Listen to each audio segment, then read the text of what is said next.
Halo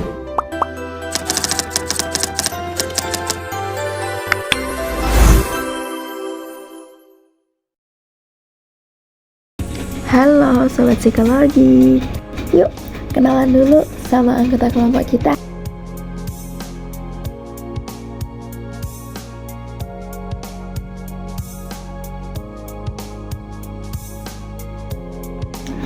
Apa sih teori kepribadian menurut Gordon Allport itu? Yuk kita bahas bareng-bareng. Jangan lupa tonton videonya sampai habis ya teman-teman. Selanjutnya, saya akan menjelaskan mengenai struktur kepribadian. Yang pertama ada trait. Trait adalah cara merespons secara sama sekelompok stimuli yang mirip.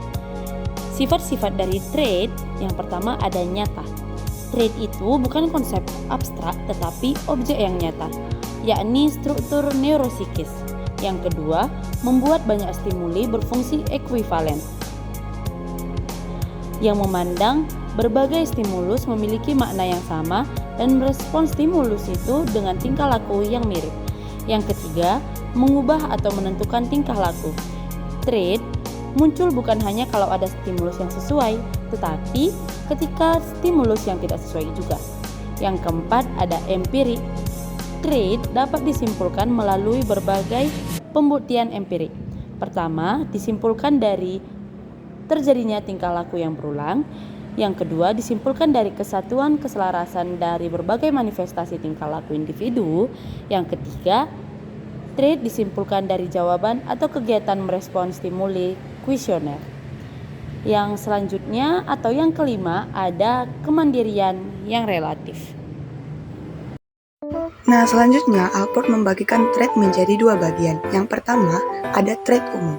Ini adalah sifat-sifat yang dimiliki bersama oleh banyak orang.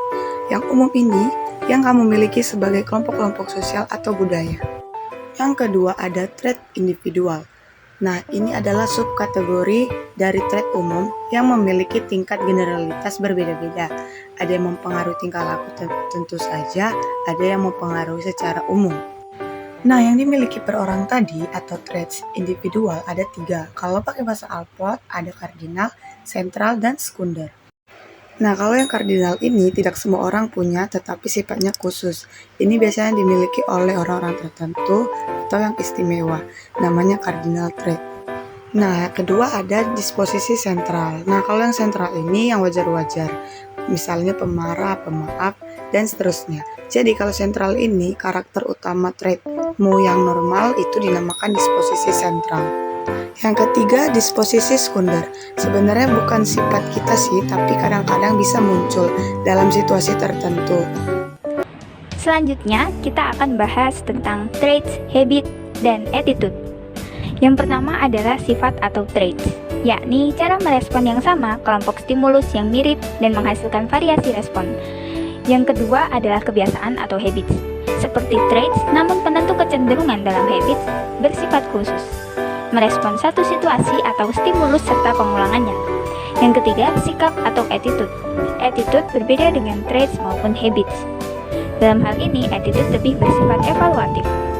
Yang terakhir, keempat adalah tipe atau type. Tipe akan mengelompokkan manusia menjadi beberapa jenis atau model tingkah laku. Sebagai suatu kategori, tipe akan mengelompokkan manusia menjadi beberapa jenis, di mana tipe akan merangkum 3 konsep tadi, yakni menggambarkan kombinasi traits, habit, dan attitude. Di sini, saya akan menjelaskan mengenai trait dan konsistensi pribadi. Menurut Allport, trait dimiliki seseorang melalui kerjasama antara aspek-aspek keturunan dengan aspek lingkungan belajar.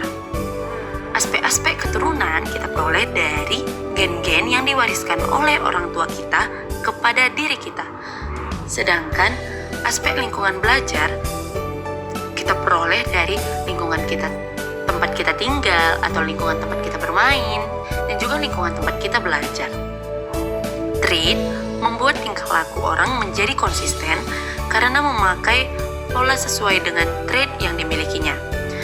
Seperti yang kita ketahui, apabila pola-pola terlalu sering digunakan dan juga digunakan dalam waktu yang berkepanjangan akan membentuk suatu tingkah laku yang menetap dalam diri kita sendiri. Contohnya, ada seorang anak yang dari kecil sudah membentuk pola tidak menyukai keramaian, sangat senang mengurung diri dalam kamar, dan juga bersifat tertutup. Kemungkinan besar anak tersebut akan menjadi pribadi trait pemalu. Berbeda halnya dengan seorang anak yang dari kecil sudah membentuk pola-pola menyukai hal-hal baru, senang bertemu dengan orang baru, dan juga senang mengeksplor hal-hal yang memicu adrenalinnya. Nah, kemungkinan besar anak tersebut akan menjadi seseorang yang memiliki trait gregarious. Selanjutnya ada proprium. Apa sih proprium itu menurut Alport? Nah, Alport tidak mau memberikan istilah self ataupun ego, karena istilah self ataupun ego sudah diberi makna yang bermacam-macam oleh banyak teoritis. Jadi, dia memberi nama lain self atau ego itu adalah proprium. Nah, pengertian proprium ini mencakup semua aspek kepribadian yang menimbulkan kehidupan emosional individu menjadi berbeda-beda, membuat kehidupan diri menjadi terpisah dari orang lain, dan menciptakan sikap, persepsi, dan tujuan hidup seseorang. Ada 8 aspek proprium yang kemudian berkembang bertahap mulai dari bayi sampai dewasa. Di antaranya, yang pertama adalah usia 0 sampai 3 tahun. Pada usia ini, berkembang 3 aspek proprium. Yang pertama adalah aspek diri fisik. Nah, pada aspek ini sudah muncul kesadaran tentang fisik pada anak. Contohnya adalah anak sudah menyadari bentuk tangannya dan telah berpikir bahwa, oh, ini namanya tangan. Yang kedua adalah aspek identitas diri yang berkesinambungan. Pada aspek ini, anak telah menyadari bahwa dirinya tetap orang yang sama walaupun terus bertumbuh dan berkembang, ataupun bentuk tubuhnya itu telah berubah, ditandai dengan mengenal nama diri sendiri sebagai identitas utama. Yang ketiga adalah aspek bangga diri.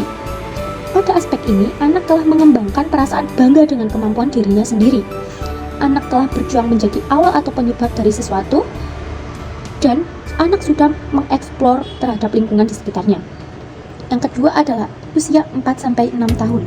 Muncul 2 aspek proprium. Yang pertama adalah aspek perluasan diri. Pada aspek ini, anak mulai menyadari keberadaan objek dan orang lain, dan telah mengidentifikasi objek-objek yang telah menjadi bagian miliknya sendiri. Contohnya adalah anak telah mengenali barang-barang miliknya sendiri seperti mainannya, dan dia sudah berbicara bahwa objek tersebut adalah mainanku. Yang kedua adalah aspek gambar diri. Pada aspek ini mencakup pandangan aktual dan ideal mengenai dirinya sendiri. Pandangan aktual dan ideal ini berkembang melalui interaksi dengan orang tuanya, yang membuat anak menjadi sadar mengenai apa dan apa yang menjadi harapannya kelak. Tingkah lakunya juga memenuhi harapan dan memberikan kepuasan. Selanjutnya adalah usia 6-12 tahun. Pada aspek penguasaan rasional. Pada aspek ini, anak telah menyadari bahwa dia memiliki kemampuan berpikir secara rasional dan dapat dipakai untuk memecahkan suatu masalah. Selanjutnya adalah usia remaja. Di usia remaja ini terdapat aspek berusaha memiliki yang mencakup tujuan jangka panjang, yakni kesadaran eksistensi diri dalam tujuan atau pencapaian jangka panjang.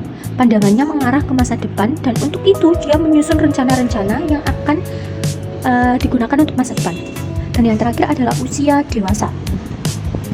Dalam usia dewasa ini mencakup satu aspek, yaitu diri sebagai si tahu. Totalitas dari semua 7 aspek yang terdahulu dan kesadaran tentang dirinya sendiri.